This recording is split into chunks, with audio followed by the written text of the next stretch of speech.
What has been the most rewarding part of helping other people find their place in life and ministry? Let me say first, it has never gotten old to me. I have never lost the passion. And the most rewarding part, oftentimes, is letting people see how God already has been using them.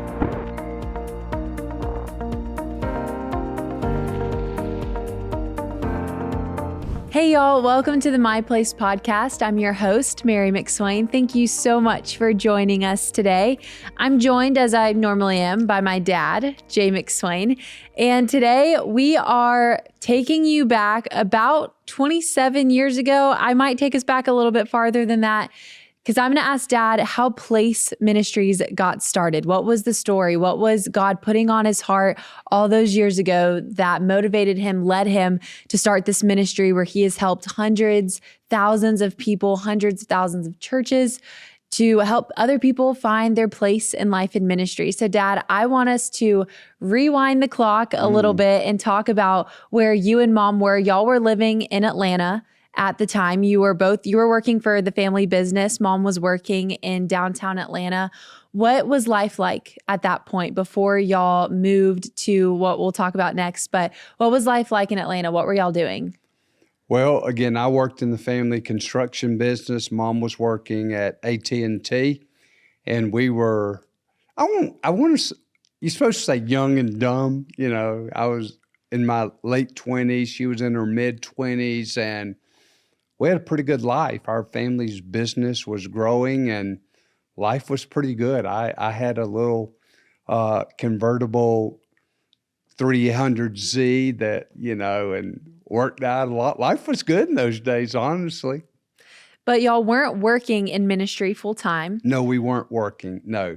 So what was church like for y'all? Were you involved? Were you serving?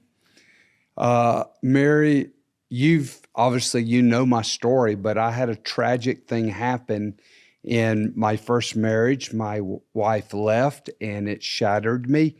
And as you've heard my testimony so many times, I tried to commit suicide. And in a psychiatric hospital, God used two things to save my life. And one of them is on the back of this bracelet that I have worn since 1995. Where Romans 8:28, God never said that what happened was good, but he promised he would use it for good. And the other thing that God used was that one day I'd come alongside ministers, their spouses, and their children, and I would find a way to help them that what happened to me would not have to happen to them. And so when I got out, I met your mom about 2 years later. We met and married in 4 months. Which you guys do not advise. We don't advise it. And that was 34 years ago. So we've weathered it, but we hadn't weathered it. We've enjoyed it. But yes, we got married. And I was scared of church from a serving standpoint. I realized that what had happened, even in my first marriage, I was a workaholic. And sometimes to take a workaholic and put them in the church is like taking an alcoholic and put them in a liquor store and saying, withstand. So I was afraid. I was afraid to get involved. And unfortunately, I became the poster boy pew sitter. And we went to a church faithfully. I gave. I began to rationalize that would make a lot of money and give. But that isn't what God really had in store for me.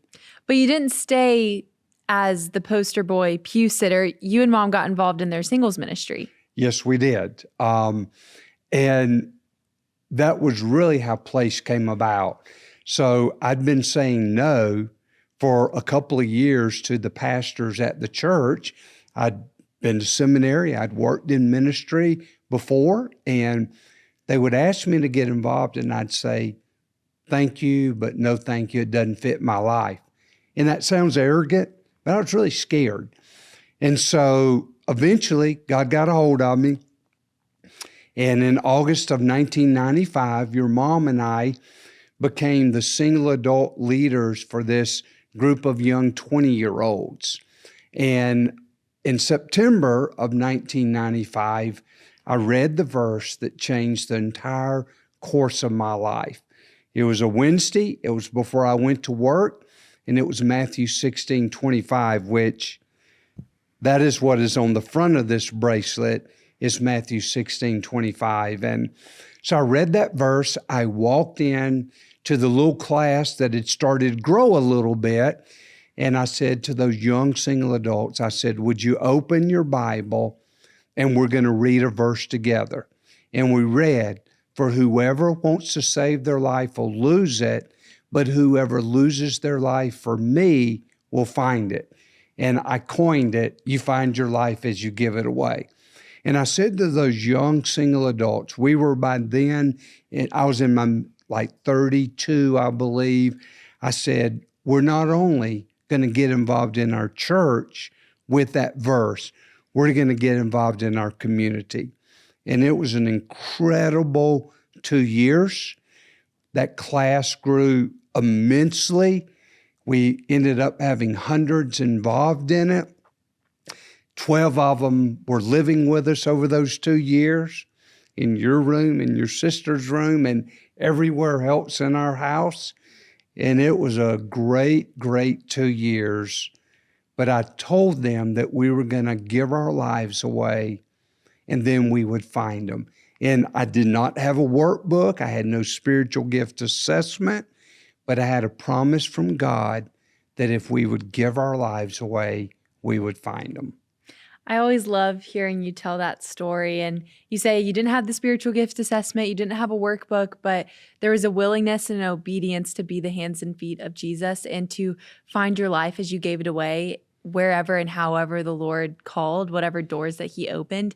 And always hearing those stories, hearing how y'all got in the community, how you got in the church, there's so much evidence of the Lord honoring faithfulness and obedience. And I just always love hearing you tell that story. But you said y'all were only there for 2 years and you moved to San Francisco. Well, we worked with those young single adults for 2 years. Yes. Yeah. So you worked with the senior adult or single adults for those 2 years. And then y'all move out to San Francisco to be full-time volunteers at Golden Gate Seminary. Yes. What led to this decision? Well, your mom and I had been on an advisory board for the school, and I started talking to the president, and I wanted to help pastors. And so we were going to start a research division at the school, which we did. And our first project was to research our alumni of the 56 years the school had been in existence. And so we're out serving there. Your mom, she became Miss Everything at the school. I mean, it was incredible. I like to laugh and say, I have never spoken in chapel there, even though I'm teaching twice this month there. I've never spoken in chapel, but your mom has. And she began to just really blossom there, and we're putting together the research. And then we had a pretty big, monumental thing happen to us. You got to tell us what the monumental thing is. We're on the edge of our seats now. Oh, yeah. So we were there, we were living on the bay. It was beautiful. We could look across and we could see Alcatraz. We could see the city of San Francisco. It was a beautiful place to live. But the couple that mentored your mom and I for 3 years, we went through a newlywed class that we went through it for 3 years. We really needed it. And that pastor moved to a church in Houston, and he was out for a meeting, and he and his wife were, and they called and said, would you guys like to go to dinner with us? We said, of course we would.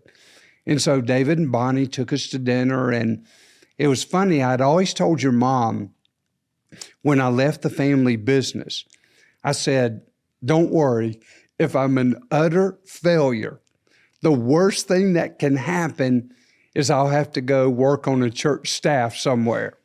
God does have a sense of humor, okay? And so when we were at dinner, my friend David said, Jay, You can keep your foundation work, what you're doing with pastors, but would you come to Houston's First Baptist and would you be the young adult singles minister? Would you consider that? And your mom like to fell out when I said, yes, we would pray and consider it. So long and short, that's not really where God wanted me to be. And I'm pretty thrilled to say that Houston's First Baptist has been with us since the very beginning as one of our pilot churches and still using Place today. So very excited. I didn't go there, but we sure have had a lot of great experiences there. But one of the churches that was in a meeting out there for that too, with those other groups with my friend David, he called up and they said, it was in Oklahoma City, Council Road Baptist Church, and said, hey, our church is growing really fast, but the back door is as wide as the front door. Will you come and will you help us get people involved and shut the back door? And it was like, wow, Matthew 16:25, we get involved, give our lives away, and people stay. So that's the long and short of what got me from Atlanta to San Francisco and then to Oklahoma City. Any other question? Before I ask you about Oklahoma, because that's where you wrote Place, the research that you were doing when you were in San Francisco, was that related to what you ended up using for Place? No, it wasn't. We were trying to figure out for the school, like what did the alumni, what were they doing? How much were they using their degrees and how many had stayed in ministry, vocational ministry. And so I ended up doing about a 150-page report that we did a lot of statistical research on, but no, it was not related to what Place was. So at that point, you still didn't know that Place Ministries was what you were going to end up doing. I did not know that Place Ministries, that I would take write a tool that would end up being used in thousands of churches. No. So you and Mom end up in Oklahoma City, and they're asking you to help close the back door, get people involved in the church. Oh, and by the way, San Francisco was a lot different than Oklahoma City. And let me just say, I loved both of them. I loved San Francisco and what that was like, but I also loved Oklahoma City. So loved both places that we lived. So you didn't go to this church with the intention of writing this tool? No. What was the need that you saw in the church or in people's lives that started to put on your mind and your heart and motivated you to begin to create this tool? Well, I started looking around at what were resources out there. And there were some that were out there. Saddleback had a resource called Shape. But as I talked to some people around the country, I saw what they saw in that the tool was not real strong. The process was really good, which Ecclesiastes says there's nothing new under the sun. So we pretty much have the same process that Saddleback Church had with Shape. Then there were other resources out there. Willow Creek was a well-known church that had a resource called Network. I saw other churches that were doing things, but none of it really fit what I really wanted to do at our church. And I thought, I have a sociology degree, undergraduate. I had a master's in theology, and thought what I don't have, I could go out and hire people that were experts. And so I decided that I would put together my own tool. And I'd put together training in our family's business. So I had a little bit of experience of putting together training resources. And I hired a professional researcher that was one of his expertise, along with psychologist, Dr. Cynthia Quick. So, yeah. all of that research, you put a team together, you used your experience, your knowledge, your education, you brought some other people in that had education, experience, credentials in the area. After you put your team together, what was that process like of putting the tool together from start to finish? Yeah, so putting it together, I had a great team. And then I had one of the guys that translated. This is an NIV Bible.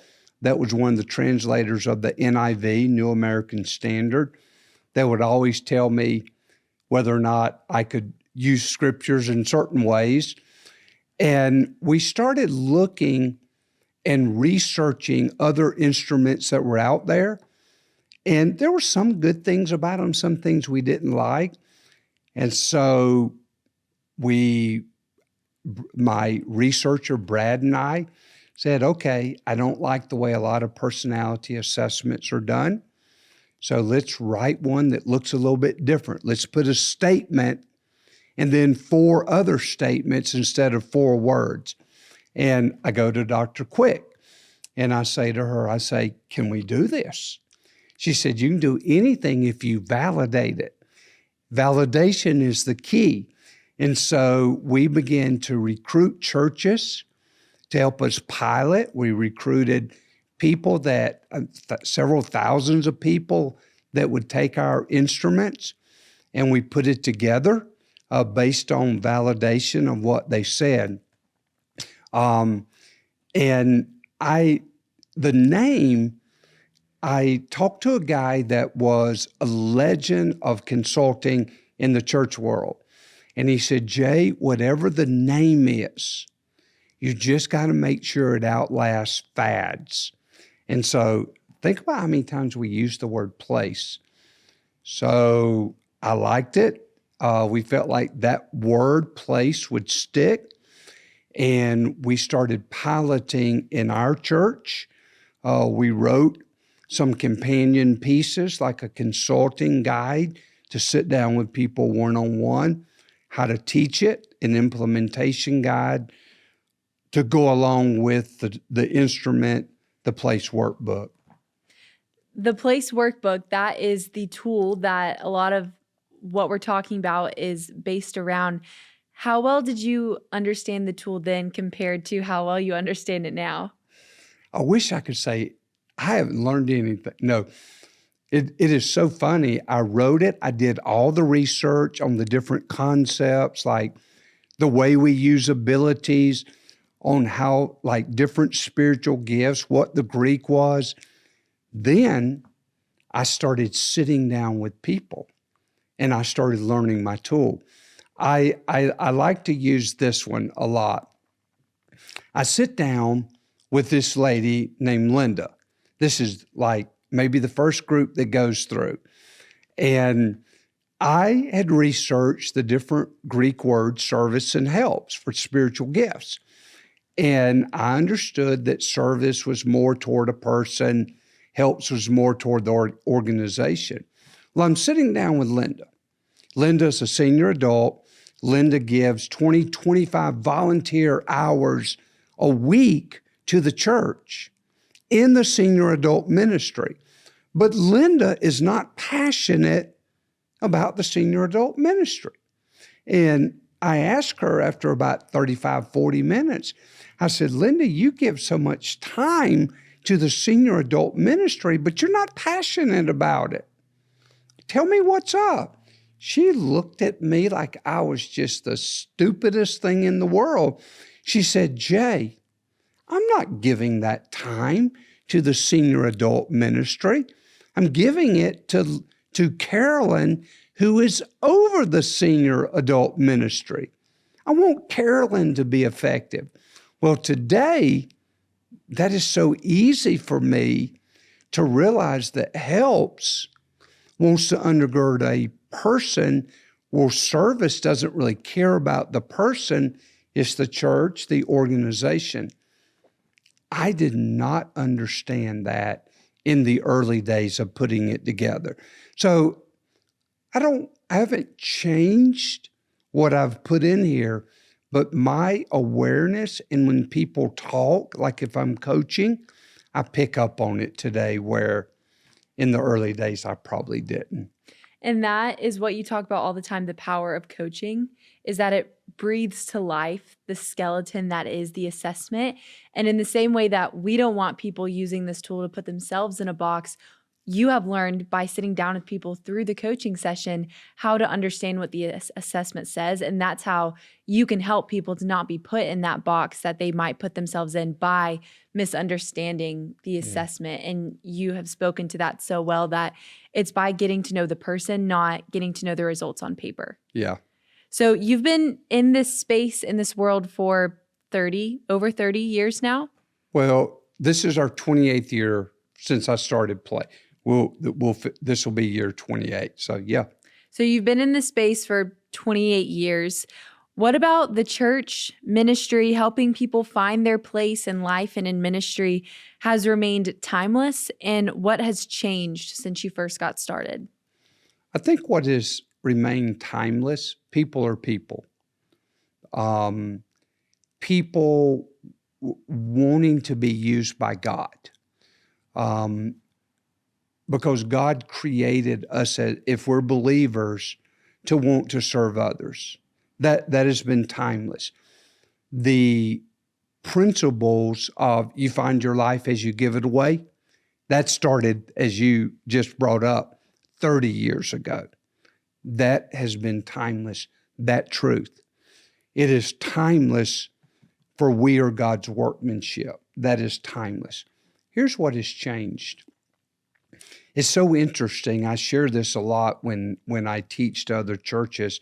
We have a true-false quiz, and I'll read the statement, and this is one of the major changes. My spiritual gifts will never be used outside the context of the body of Christ. True or false? When I first started, about 50% of the people that would answer that true-false statement would say true, that you will not use your spiritual gifts outside the body of Christ. Today, rarely will anyone ever say that is true because we're so used in the church culture to promoting people to use their gifts outside the body and encouraging people to do ministry where they work, places they live, their neighborhoods. That wasn't the case 25 years ago. Most people thought of doing ministry wherever the location of where your church body gathered. That's a major change. But also, I think churches coming to the realization that we can't really put everybody in positions. There are not enough positions for every single person. But I like to tell people all the time, if you'll be part of a body of Christ, God can use you even if you're not the Bible teacher, but you can sit beside somebody that has your need. But I think churches are coming to that realization that they can't have every ministry, and they can't necessarily get every person on the org chart serving in a place. That's a major difference I see today. And that's one thing that I hear you talk about all the time is that this process is not about slotting people. It is not. It is not about slotting people to fill a position. It's about helping them find their place in life and ministry. And sometimes their place is simply just connecting with other people at the church. Yes. And by connecting, they might be serving the person they connect with or the person that they connect with in a life group or in a relationship, in a new friendship that they find in a mentoring relationship, which is what you do all the time at First Redeemer. Sometimes that connection is how they serve one another, because it's not just about putting them on the org chart. It's not just about filling a slot. It's about connecting people to the people, the places, and the positions that the Lord has called them to and brought around them. Sometimes that looks like holding the door. Sometimes that looks like being on the hospitality team, being on the greeting team, the parking team. But sometimes it just looks like doing life with people and being able to connect and find your place with other people, doing life with other people. So in all of the years, the 28 years now that you've been doing this, What has been the most rewarding part of helping other people find their place in life and ministry? Let me say first, it has never gotten old to me. I have never lost the passion. And the most rewarding part oftentimes is letting people see how God already has been using them. You'd think it'd be the people that you help connect in a ministry. That is rewarding. But I love to point out to people how God has been already using them, and then to show them in the way He created them, a specific gift that He might be using to help them in how He's already been using them, that they never even saw. And to see it's like, wow, and you didn't even know God was using your spiritual gifts. Mary, that has never gotten old.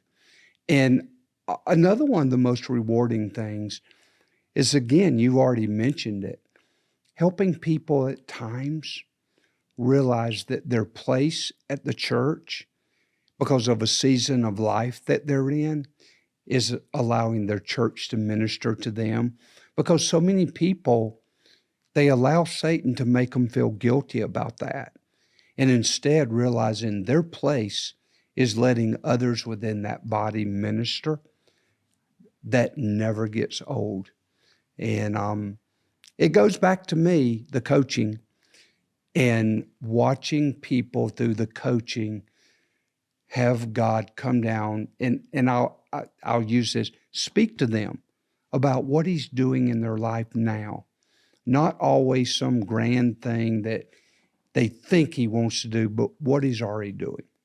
What He's already doing and what He has done, I think I would agree. In the few handful of coaching sessions that I've gotten to do, being able to help people see what God has already done through them, what God is doing in them, and what God could continue to do through them, is seeing that light bulb go off and seeing them walk more in step with the Lord, knowing that He has been using them. He has been pouring out through them, and knowing that they have been a vessel, and seeing them have that light bulb moment is such a rewarding moment when you're doing it with them, but even more so for the person. And that's with anything, is just seeing how the Lord has been so faithful to work through you, even when you have been an imperfect vessel, but just an ambassador with open hands, being willing to allow Him to use you, and helping other people see that you have been walking in obedience and faithfulness. And whether we're aware of it or not, He uses us in so many ways, and in such bigger ways than we could ever imagine. Is cool to witness, but so much more important to help people see that the Lord has been using them. Yeah. Can I, as we come to the end, I think I want to just look in the camera and say something. I know that as we post this up, that there'll be different types of people that will look at this. It'll be people that they're not, quote, ministry leaders in churches. And I want to say to you that you are God's workmanship, and God has created you for a purpose. But I also know that a lot of people that will stumble upon our ministry, they'll find out about place ministries that possibly serve in churches or leaders in churches. I would ask you to realize that God has given you the opportunity to help people identify how God has uniquely created them. And please, please, please, don't just use a tool like this to be able to pigeonhole people, but use it to help people see what God has truly done in their life, how He has used them, how He is using them, and how He would desire to use them in the future, because everybody has been created for a purpose. That's so good. I couldn't have said it any better. I hope this was encouraging to you. I hope it was edifying, hearing the heart posture behind what the Lord has done in and through someone else's life, and what He can continue to do in your life. Thank you so much for joining us, and please tune in for our next episode.